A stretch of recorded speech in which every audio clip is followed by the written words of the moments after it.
We live. Ready? Go. We live now. Hey, Thomas from Believe in the Run. Friends call me T. And this is the New Balance 1080 v10. And I'm going to just jump to the chase. I'm going to ruin it for you. This is the best daily trainer that I have run in this year. It is amazing. We'll go over it and I'll tell you why. And it was kind of a shock because the previous versions weren't huge favorites of mine. Did a really nice job with the update. So first off, it's lost over 1.5 ounces over the previous models. And it has a very nice heel cup where the last one had heel slippage for me. So I'll get into it. I'm going to compare it first to the old models and then I can show you why it's better. We'll go over the details of the shoe. So it's going to be kind of hard to tell because they're all black shoes, but this is the V10 with the Fresh Foam X, a new version of the Fresh Foam that's lighter, softer, has a little more bounce off the foot, especially when you compare it to the original one. It was like a brick. This midsole was just so firm, so hard. I just wasn't into it. Not the original, but the V8 just wasn't a shoe for me. I tried it on. It was clunky. As someone who loved the Zante, this just felt like a heavy brick of a shoe. I didn't care that it had the extra cushioning because you didn't really feel it. It was harsh on your foot. You can tell upper, really wide on the V8. It wasn't that nice of a, had like overlays here and just not a really great build. Plastic cup, wrinkly back here. And then they did a nice job of improving the shoe and getting it up to date in the V9. See, they still had full rubber coverage underneath, and they dropped some of the weight out. The cushioning definitely got better, but the problem I had with the V9 was the fit. It was almost a half size too long, and the heel cup had lots of slipping. So between that, the full coverage rubber wasn't exactly the lightest shoe. The cushioning was starting to get there, but just was still clunky to me. Megan actually liked it, but for me, this shoe was just a mediocre daily trainer. It wasn't really stoked. So when we got the V10, I wasn't expecting too much, but I felt like I had to review it just because I had reviewed the previous model.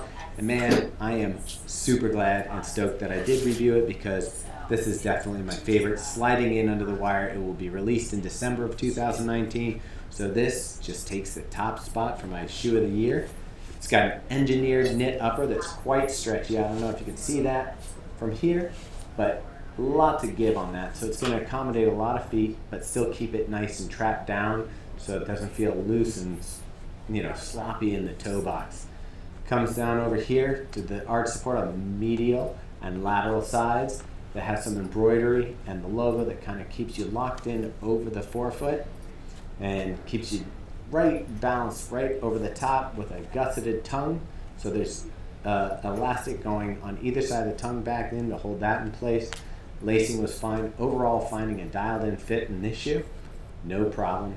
Heel counter is much improved. Now, it does kind of look a little odd. It's got that elf-like lip on it that I don't think you need. Some people were saying, hey, it acts as like a pull tab with a pull. I think the two areas in this shoe where there was a little too much added in, a little extra, was this big tongue in the front and the big lip in the back. I think you could have minimized the tongue a little bit, taken this down a little bit, and you would have had a sleek shoe. Also, a little bit in the cosmetic side, not a huge fan of this veiny organic look that you have on the shoe. You can check out our Instagram feed to see more detailed pictures of this pattern, but wasn't exactly a super fan of that. I think they could just make it look more sporty and streamline it back down to something that looks a little more tech. I'd love that.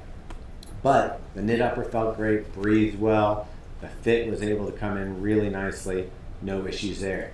8mm drop on the shoe, and it weighed 10.16 ounces or 286 grams for a size 10.5. Like I said, over the previous models, this baby has dropped a lot of weight. Some of that weight came off the bottom here on the rubber outsole. Taking off a lot of rubber. If you look at the previous model, that's a full rubber coverage with just some lines for some articulation so that it can bend in the forefoot. This shoe's wide open. New Zoom X is exposed.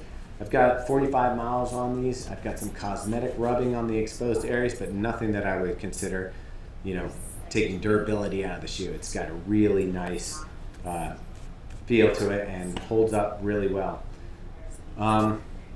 Thing I loved about it was coming in off of a 14-mile run in these and a 20-mile run in these. My legs felt great afterwards. I even on the 14-mile run ended up going a little faster than I was planning on. I always hate it when people say that because like you get out there and you didn't know you were going to run a little faster, but legs felt good, pace felt good. Coming down on this, the cushioning lands nicely and then bounces off. And another thing, you'd be surprised with this much stack height, is how flexible that fresh foam is. So no plate in here, but you can see plenty of bounce. First take, this is live, that was pretty good.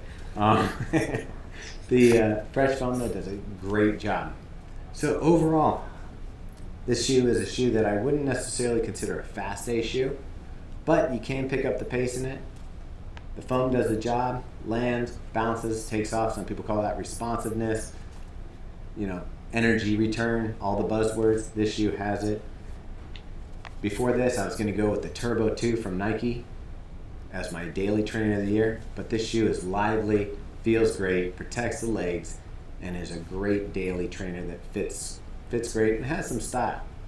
So, you want to check out the New Balance 1080 V10 will be available in early December. In the meantime, make sure that you subscribe to us on YouTube, follow us on Instagram, check out our Facebook group, and Robbie, you have a question or something? Yeah, since we're live, might as well ask some questions. Yeah. Is there any structure in the upper? And is it good? Would it be good for flat footers?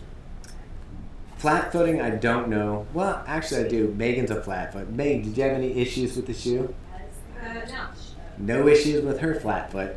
As far as the structure goes, the structure is provided by these two areas that you can kind of see as a heavier knit and embroidered on the front, on the lateral and medial side. And it gives you that support on both sides and keeps your foot over the midsole. Anything else, Rob? That's it for right now. All right. So again, check us out. Instagram, Facebook group, Facebook page. Subscribe to us on YouTube and look for these shoes in early December and check them out on our best of gear or best in gear end of 2019. And we'll put some stuff up there that you can put on your holiday list. So until then, have a good one. Throw it.